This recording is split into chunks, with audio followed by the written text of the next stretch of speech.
Hello, praise the Lord. Matthew 5 passport. নম্ৰবিলাক ধন্য কিয়নো তেওঁবিলাকে দেশখন অধিকাৰ কৰিব। তুমি যদি দেশখন অধিকাৰ কৰিব বিচাৰা, অৰ্থাৎ তুমি যদি জীৱনত কৃতকাৰ্য হ'ব বিচাৰা,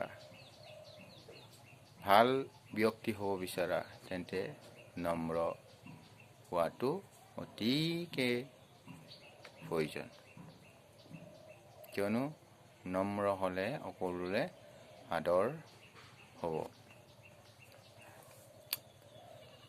তুমি যদি জীৱনত কৃতকাৰ্য হ'বলৈ বিচাৰা, তেন্তে তুমি নিশ্চয় নিজকে সৰু কৰিব লাগিব। কিয়নো কোৱা হয়, সৰু হ'লেহে সৰকিব পাৰে, ডাঙৰ হ'লে কেতিয়াও তুমি সৰকি যাব নোৱাৰা। উদাহৰণস্বৰূপে এটা চালনীত যদি তুমি সৰকি যাব বিচাৰা, তেন্তে চাউল নিশ্চয় সৰু হ'ব লাগিব। যদি চাউল ধানৰ দৰে ডাঙৰ হয়, তেওঁ কেতিয়াও পাৰ হ'ব নোৱাৰিব। ঠিক সেইদৰে তুমি জীৱনত যদি কিবা ডাঙৰ হ'ব বিচাৰিছা বা উন্নতি হ'ব বিচাৰিছা, তেন্তে তুমি নিজকে সৰু কৰি সকলো বিষয় নিয়াৰিকৈ যদি শিকি যাব পাৰা আৰু সকলোকে আদৰ কৰিব জানা, তেন্তে তুমি সকলো জ্ঞান শিকিবলৈ সমৰ্থ হ'বা। যদি তুমি নিজকে ডাঙৰ ভাবা, সকলো বিষয়ে নিজকে জানো বুলি ভাবি থাকা, তেন্তে তুমি একো বিষয় তুমি শিকিব নোৱাৰিবা আৰু জীৱনত তুমি কৃতকাৰ্য হ'ব নোৱাৰিবা।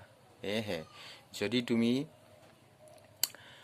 উন্নতি হ'ব বিচাৰিছা, জীৱনত ছাকচেছ হ'ব বিচাৰিছা, তেন্তে নিজকে সৰু কৰা।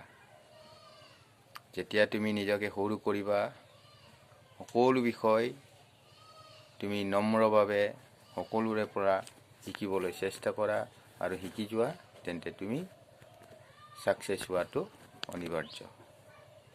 এয়ে মোৰ অনুৰোধ থাকিল, তুমি যদি উন্নতি হ'বলৈ বিচাৰিছা, জীৱনত ছাকচেছ হ'বলৈ বিচাৰিছা, তেন্তে নিজকে সৰু কৰা আৰু তুমি সকলো বিষয় নিয়াৰিকৈ শিকি যোৱা, তেন্তে তোমাৰ উন্নতি অনিবাৰ্য। এয়ে মোৰ বাইবেলৰ পৰা পোৱা জ্ঞানৰ দৃষ্টিভংগী। আপোনাৰ কি দৃষ্টিভংগী আছে তলত কমেণ্ট কৰি জনাই দিব। Thank U.